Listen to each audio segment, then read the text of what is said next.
When you're a mum, it can kind of feel like there's no such thing as an actual sick day. Being able to stop and rest and heal the way perhaps we need to, and our bodies are telling us that we should, feels kind of impossible.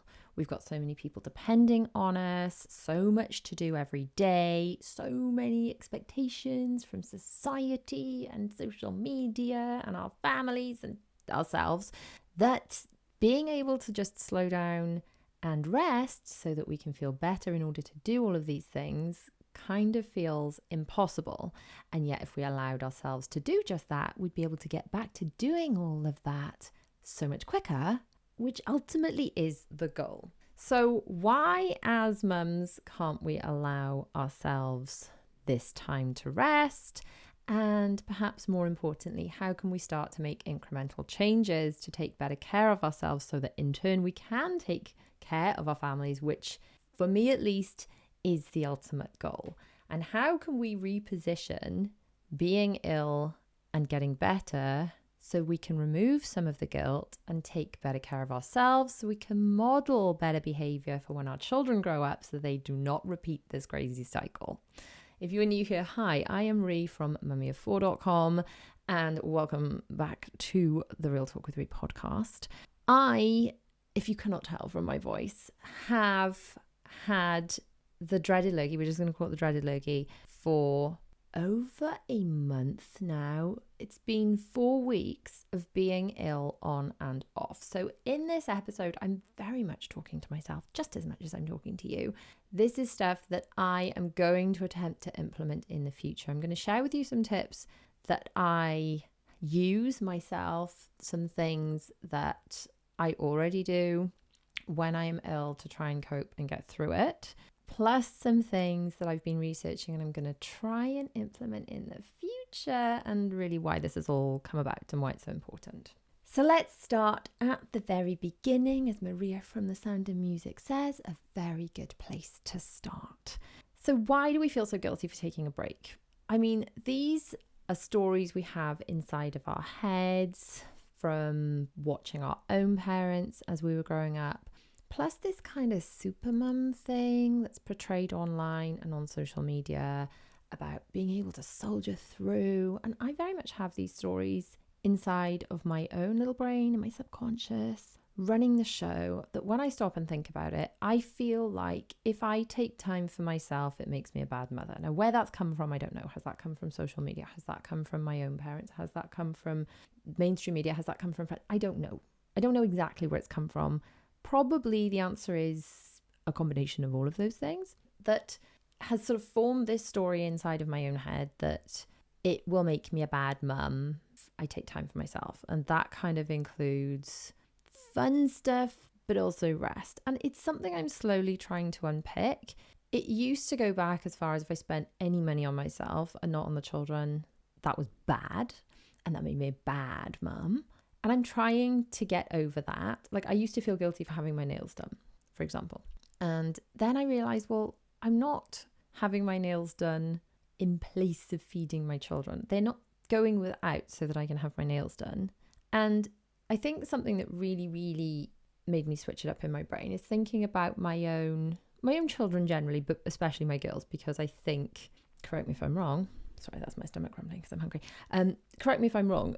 I feel like this is more of a problem. This guilt thing is more of a problem for mums and women than it tends to be for men and as dads. You know, you don't tend to hear dads talking about how guilty they feel for doing stuff themselves or going out with their friends or whatever. Whereas for us mums, that guilt is rife. That it's absolutely rife. So thinking about my own children, specifically my girls, do I want my girls to grow up when they become mothers and to expect that they have to go without in order for their children to thrive? And absolutely, I do not. I want my beautiful little children, even when they are adults with families of their own, I want them to have everything. I want them to be so happy. But if I'm modeling, I have to go without so you can have, that's the story that they will grow up with. That is what will be ingrained into them. And this whole cycle will repeat. So while I am getting more comfortable with like, okay, I'm having my nails done, I still feel like if I rest, there's guilt there, which is, when I say it out loud, it does not sound sane. It does, being allowed to rest and be ill is obviously allowed. And obviously that does not make me a bad mother. And obviously I need to, I know the theory. You've got to pour from your own cup first. You've got to put on your own oxygen mask if they come down in the plane, because if you're unconscious, you can't help other people. I get it. I get the theory. And yet these kind of subconscious stories are there running in the background. So that guilt element is massive. I think we worry about, I'm just talking from my personal experience, I think I worry about work piling up. And I feel like if I don't keep on top of things, it's going to be such a mountain to climb. I'm thinking specifically about things like laundry that are just never ending and endless. And I feel like if I don't keep on top of that, then there'll just be more for me to do at the end of it. And will I ever get back on top of it? And I think as someone who, as a young adult, as a young mum, felt like all the housework and everything was very out of control, felt, let's say, whether this was an ADHD thing or just the way I was brought up thing, I don't know. But I very much felt as a young mum, as in when I was newly a mum or like a young adult, that I did not feel organised. So although now the version of me you see might seem reasonably organised, I've had to work hard to get there. That did not come naturally. And I think I worry that if I lose my grip on that, then I'll struggle to get it back. And that's a bit of a worry about stopping and resting. But ultimately, when we recognize this cycle, then we can kind of do something about it. Because ultimately, if I had slowed down and actually done what I would tell the children to do, which is if you are ill, you rest, you drink bucket loads. I mean, I'm drinking quite a lot. I am taking a sip of my drink right now. I am pretty good at hydrating. I find that having something on my desk so that I hydrate, I'm pretty good at that. I know that hydration is very important. So I do that element. But ultimately, if I had rested the way I would have told my children to rest, then I probably would not have felt so rough for so long. So I'm not saying I've been like super should be in bed every single day for the past month, but it's certainly been a cycle of a few days of dragging myself around the place. I don't know if you can hear my voice, but I still sound incredibly bizarre. Gosh, my stomach's rumbling on. Apologies, I'm clearly very hungry, which probably I should go and eat as a thing of self-care, but hey, that doesn't always happen. I will promise to eat after I film this episode. Anyway, if I had rested, chances are I would have recovered fully, rather than what probably has happened is I've been like low, not fully recovered from something, and then picked up other bugs from, children coming home from school, etc. It's really funny because I just remember a comment that someone, I can't remember if it was a comment or my videos or a DM someone sent me, and she said, I used to wonder why you were always ill and like how you got ill so much, and then I had children and they brought all the germs home and I got ill. I was like, oh, that is why. So if you're listening to this and you do not yet have children, they're wonderful, but they're little germ trains that they bring the germs home from school. And yeah, you do tend to get more ill when you have kiddos, I'm afraid. Sorry to break that to you. I guess it's because you're kind of running on lower battery anyway, which doesn't tend to help, but just it tends to happen. So anyway, some strategies for coping. This is what we want to know. We want to know which strategies can we use to cope when we're ill as a mum. And I'll let you know which ones I've already done and which ones I'm going to try my best to do in future. So the first one is making sure we're up to date with any immunizations and things for ourselves the same way we would for our children. So last year I was ill over and over and I said, I really need to get the flu jab this year. I have not yet been for a flu jab, and because I have been under the weather, I have not been able to go for a flu jab. But maybe if I'd had the flu jab, I wouldn't have got ill in the first place, which initially when I very first got ill, I didn't have a cough or anything. I was just feverish and aching head to toe, which seems like classic flu.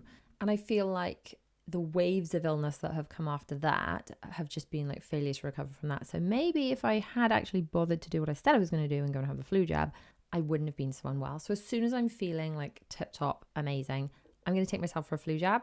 I suggest you do too if you are like me. I mean, maybe you have a better immune system than me. Maybe you don't get it all the time through the winter. But if you feel you're constantly suffering with the germs that the children are bringing home from school, look into it, just decide if it's for you, and maybe actually find some time to do it. And next year, I'm just going to do it as early as possible, because clearly I thought I'd do, I don't know, I kind of thought flu jab October time, but October is when I started getting ill. So I'd kind of missed the boat on it a bit. So as soon as I'm well enough, that's what I'm going to be doing. The next one, and this is really for the whole family, like the entire family, this is going to change the game, is find prescribing pharmacists in your area.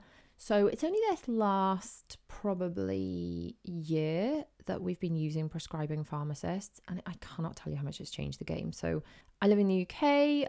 Shout out everyone else who lives in the UK. Let me know in the comments, how hard is it to get hold of your GP? Because for us, it's really difficult. So during COVID, they did have more online stuff. So you could submit a request online and they'd get back in touch with you.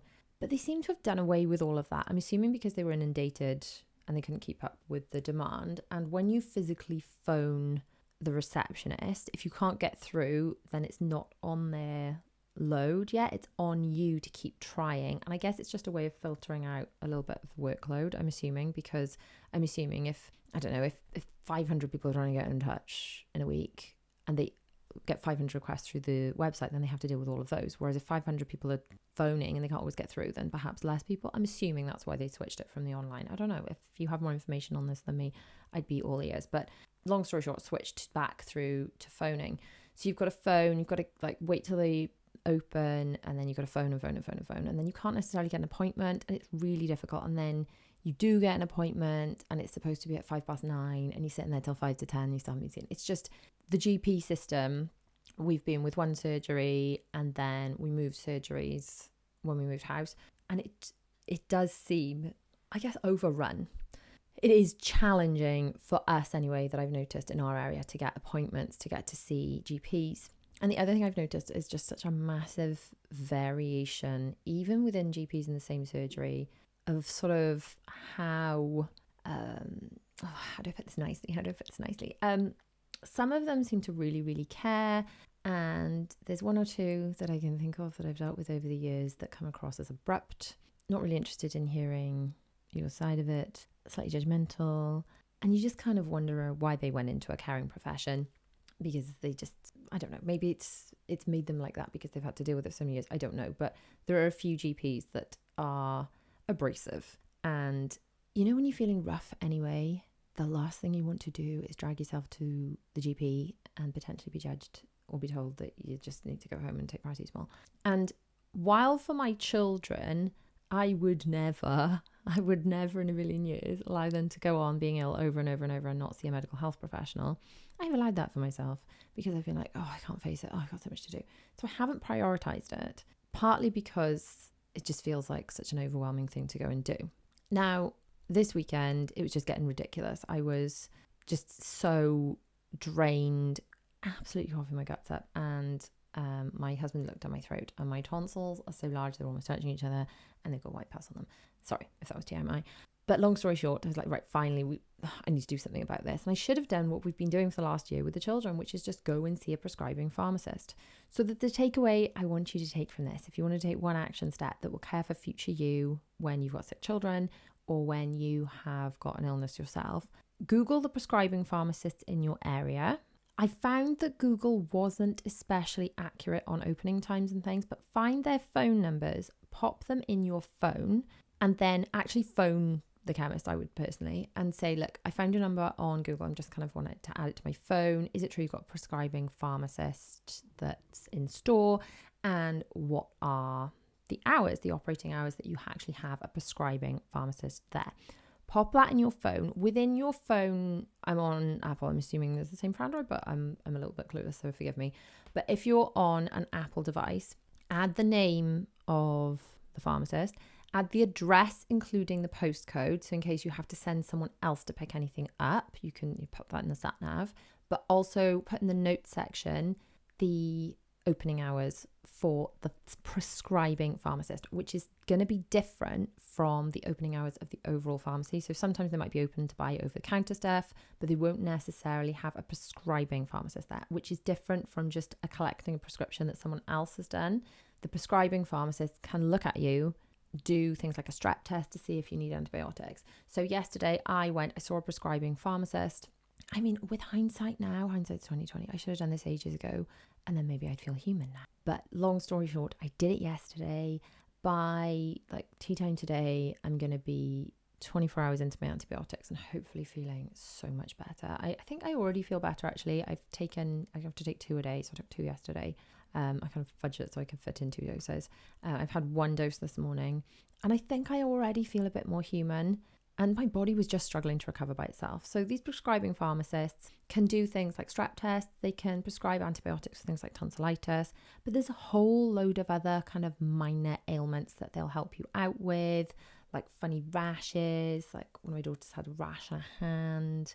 Just so many of these minor ailments. And a lot of them in Wales anyway are covered by something called the minor ailments scheme. I don't know if that's the same thing in England, but basically where you don't even have to pay for the medication that you pick up at the end of it. So look into it. But my massive advice would be, just when you've got 5 minutes, do that Googling, do that research, make that phone call and put all those details into your phone. And that way, if you are unwell, you can call up to the chemist ahead of time. Because the other thing that's put me off has been like, oh, do you know what? I don't want to like drag myself out in the cold. I feel rough enough anyway and get there and like the prescribing pharmacist wouldn't be there. Just do what I should have done and just have those numbers in your phone and ring ahead and be like, hey, have you got a prescribing pharmacist there? I need a strep test. I need to see if I need antibiotics. And then go during those hours and then you'll feel better. Honestly, game changer. So good food and hydration is a bit of an obvious one when we're feeling unwell, but also it's something that I feel I let slip a lot. Hydration, I keep drinking a lot, but I think I take better care of what I eat when I'm taking better care of myself in the form of exercise, which is actually my next point about slowing down on exercise. Because again, I feel like when I'm in a really good groove with exercise, so if you're watching on YouTube, you can see I've got my desk here. This desk is a sit-stand desk and I can raise it up. I've got a walking pad, which is just behind me, folded in half under my chair. And I spend a lot of time walking and working because A, it helps my ADHD brain concentrate, and B, I get in all my steps, I get in all my exercise, and I'm working at the same time. It's multitasking at its finest and I flipping love it. And then on top of that, normally I attempt to fit in, I say attempt to because I've not been doing it recently, but I try and do either strength training, Pilates or yoga I try and do half an hour in the mornings of exercise before everyone gets up. That's kind of my goal when I'm feeling fit and healthy. Now, I struggle with knowing when should I pull back on exercising because I'm not well and I need to allow myself to heal, and when am I just being lazy and slipping into a rut? And again, I'm not sure if this is an ADHD thing, but I'm like really good when I'm in the rhythm of something, staying on top of the laundry, exercising, whatever it is. I can't imagine doing anything other than being in that rhythm. But I know how hard it is to get into that rhythm, to get into those habits. And when I'm not in those habits, it's really difficult to get back into it. And I worry that if I stop exercising, I won't get back into it. Which brings me back to the food thing. When I'm taking really good care of my body and exercising, I naturally want to kind of fuel my body with like, I don't want to reach for junk food. I want to put good stuff in. I'm like, I'm taking such good care of myself. And I step into the identity of this person that is healthy and takes good care of themselves. But then when I'm feeling run down and gross, I'm just like, oh, whatever's easiest, whatever's quickest. And I don't eat as well because I'm not prioritizing that. But ultimately, if I did take some more time to prioritize that, I would probably get better so much quicker. So another thing we can do when we're ill is sort of look at boundaries and what we need to say no to. And this is something I really struggle with. It's something that I've talked to my husband about a lot this weekend. And it's really, really difficult because, look, we have certain really lovely things we get invited to, like really amazing press trips and things, and there's such wonderful experiences for the children, and then it's content like vlogs and stuff for my channel, so it's actually contributing to my work, and I don't want to say no to those things. But when I'm feeling so rough, should I be pushing myself to do those things? And this is the difficulty. Ultimately, what I want to say no to is the rubbishy stuff I don't want to do. I don't want to say no to those fun things, but knowing when to say no can be important. And it can just be very basic things about if you're just feeling run down and you're due to go on a mum's night out and you feel really guilty if you don't go, but then ultimately do you want to drag yourself out in the cold and the dark when you're not feeling well, or you volunteered to help with something, or anything really that you should be doing, we're shooting all over ourselves, but anything we should be doing, do we need to be doing that if we're not feeling well? And I know sometimes I've had these awful kind of flashes of, well, if I was in hospital, I wouldn't have to do all this. Like if I was that. But should we have to wait until we're so ill, we're incapacitated to say no to things? Or should we say no to things so we don't end up incapacitated? I mean, probably the second one. But I know that I've had those kind of like feeling so overwhelmed, feeling like I can't say no to things, feeling like I've got deadlines that I have to meet for work, feeling like just I don't want to let anyone down. I think that's the biggest thing. I just have this story of not wanting to let anyone down, and by cancelling things or, you know, not showing up for things, then I let people down. So when I was especially ill, I was really feverish. It was show my work day and I sent my husband in my place. I felt so guilty about this. He took photos of all the children's work, and I went to parents' evening the following week and I got to see all the work. But I felt so guilty that he went to my place. Now, he doesn't feel guilty when he doesn't go when I go, which is, I think he's probably been to one other show my work. Other than that, I go to all of them. But the guilt I felt for saying I'm just not well enough to do that was insane. So we do need to stop doing that. We really do. And by we, I mean me. So I think when we're ill, it's time to say done is better than best. It's time to let go of perfection. Is there anything that you can let go of or anything that you can delegate? So I was having, again, a conversation with my husband this weekend, and he's like, right, well, you change the beds every weekend. Could you maybe, go to every other weekend? And I said, well, do you know what? I really like the feel of fresh sheets. I feel that's like luxurious. And when I'm ill, especially, the last thing I want to do is get into gross sheets, because when you're ill, they're all like sweaty and it's just quite disgusting. Apologies if you can hear that noise. That is my stomach. Why is my stomach making such horrendous noises? Anyway, when I'm ill, the last thing I want to do is get into gross sheets. I can remember when I had sepsis, when I was in hospital with Zara, I'd been too unwell to move pretty much at all, other than going to the toilet. I was attached to a drip and stuff for days. And then on one of these days, I was still clearly very unwell, still lots of antibiotics to go. I managed to drag myself into the shower. I can't remember how I did it. Did they disconnect me from the drip, or I held my arm out? I can't remember. Anyway, I had a shower, so I felt clean. And while I was in the shower, someone had changed my bed, which I'd been sitting in like gross, like I was feverish, postnatal bleed. It was disgusting. Just not fun for anyone. And they changed my bed. So I'd had a shower and someone had changed my sheets. And it was so transformational. I thought I was cured. I felt that much better. So I said to him, well, do you know what? The last thing I want is not to have fresh sheets when I'm ill, but I could ask you to help and I could ask you to do it, because I think that's okay to do. So I did. I mean, I did help him do it, but he did actually help me change the sheets. And that way I still got to have clean sheets, which I love. But I didn't have to exhaust myself, because yesterday I was pretty much out of breath walking up the stairs. I think I'm starting to feel so much better now. But asking for help for things that you normally do yourself is okay. I mean, all the time, but especially when you're ill. It is definitely time to let go of perfection, of, having to cook all the best meals. And, if you're ill, that's the time where it's okay to cut back and cut corners on the things you're feeding people. Obviously, you still want to eat nutritious stuff because you're ill and you want to put that nutrition in. But if there's ever a time to be like, I can't cook, delegate it, get it delivered, buy cheap meals, that is the time to do it, so that you can rest. And fed is best at that stage, when you're just in survival mode because you are ill. It's quick wins. It's quick wins for the win when you are ill.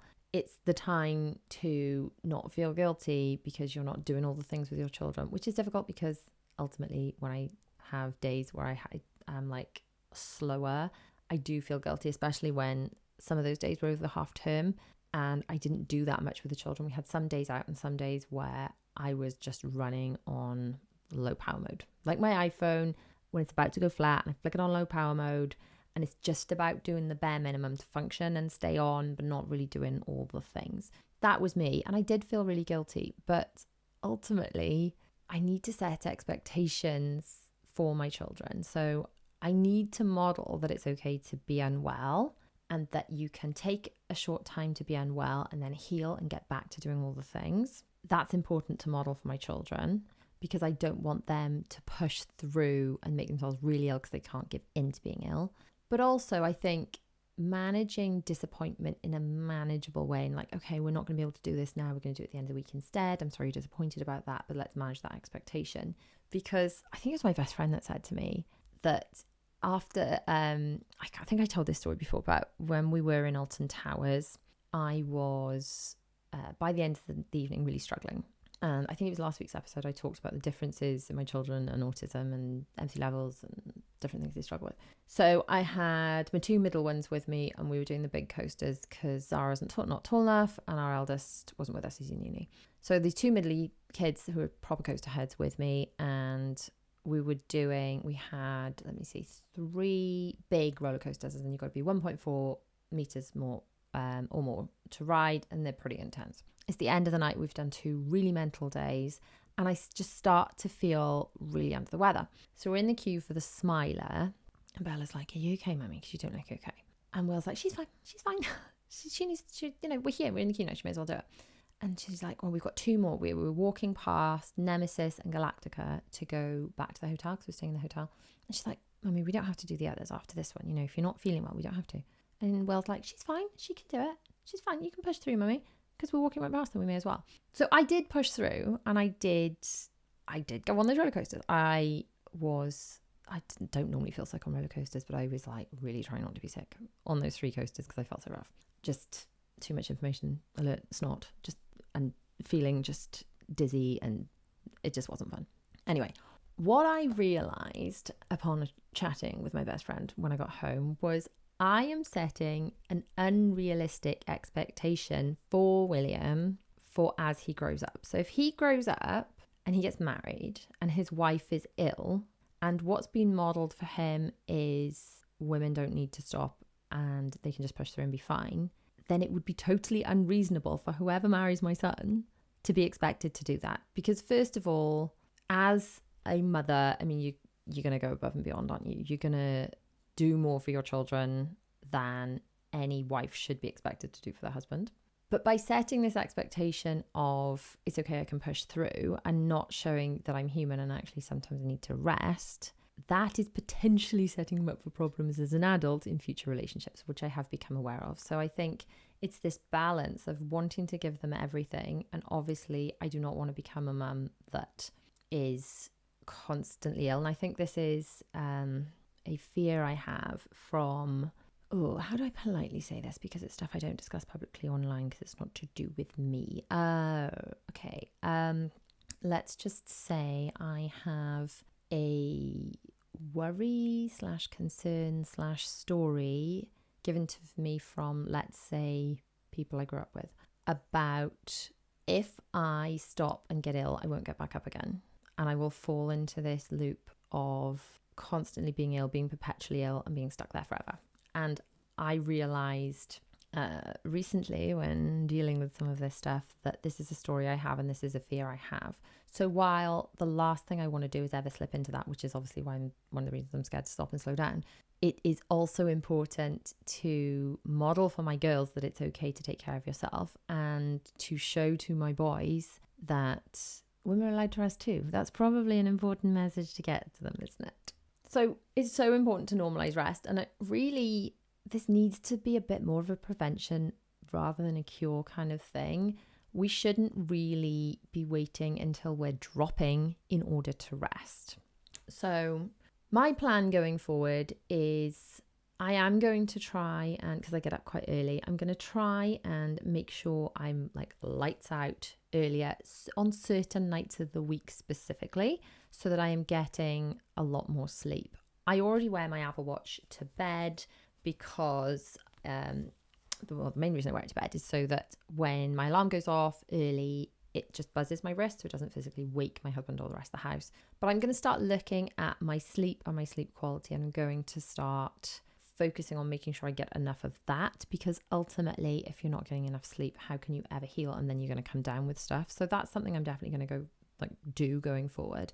I'm going to try and prioritize eating better even when I'm not exercising, because I have stopped like formal exercise at the moment, and I think I need to keep that on hold until at least my antibiotics are done, because I'm very lucky. I've got a friend, an amazing physio that just takes really good care of us whenever we kind of have ailments in our body. And she talks about how like you can't have a massage when you're ill because it pushes the virus around your body. And ultimately, when you exercise and you are unwell, and you're forcing yourself to exercise when you're unwell, it kind of does the same thing, and it can actually cause damage to your heart because you're forcing germs and illness around your body through this exercise. So I am going to try and take better care of myself from that point of view, as in knowing that I'm going to be capable of getting back to this routine, but during set times, I'm going to continue to avoid exercise. There's a really good new feature on your Apple Watch, if you're an Apple Watch wearer, where you can pause your exercise rings. So if you're having a sick day, you're not going to be buzzed all the time going, you should be getting up, you should be doing exercise. Because if you're an Apple Watch wearer like me, then you find those things really motivational until you're sick, and then you're like, but you can pause your exercise rings. So I'm going to absolutely be doing that from now on.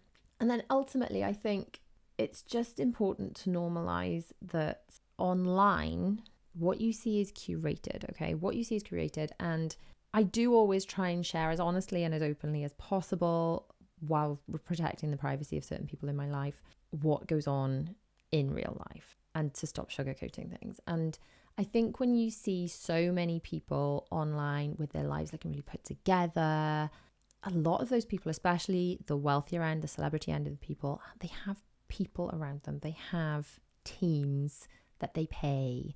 And we need to be okay with normalizing. Actually, sometimes we get ill. Sometimes things slip. We need to be better at asking for help, something that I am traditionally very bad at. I know some people have an amazing support system, and my absolute aim as my children get older is to be the support system for them that I wish I had. And as they have children, to be there without being overbearing, to just be like, do you know what? I'm here for what you need. What do you need? You're ill? Like, what do you need? What can I do to support you in getting more rest? What can I do to support you in making sure that you have the breathing space that you need? And one of the reasons I like to exercise is so that I'm thinking of future me, older me, so I can be strong and well enough in order to do that. So in some ways, I've got a really good mindset about taking care of myself. And in other ways, it's pretty shocking. So that's some stuff I need to work through. And let me know in the comments, is this something you need to work through too? Obviously, if you're listening on the podcast, you can't actually do that. So you can have to head over to YouTube channel and comment there, or you can tag me over in stories, Real Talk with Rue podcast, or my main account, which is Mummy4 UK, and just kind of continue this discussion. So there is another video on screen that I'm sure you will enjoy. You can check out my Patreon for some printables to help you get organized, some early release content. If you're listening on the podcast, then rate, review, and all those things. And I shall see you in the next episode. Bye.